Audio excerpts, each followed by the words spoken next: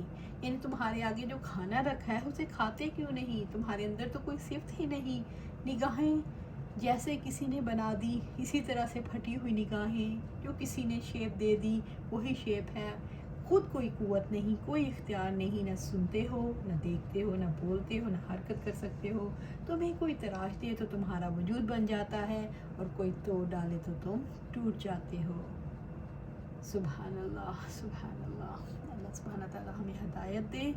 ہم نے بھی بہت بت بنا رکھے ہیں، ہم نے بھی بہت بت بنائے ہوئے ہیں۔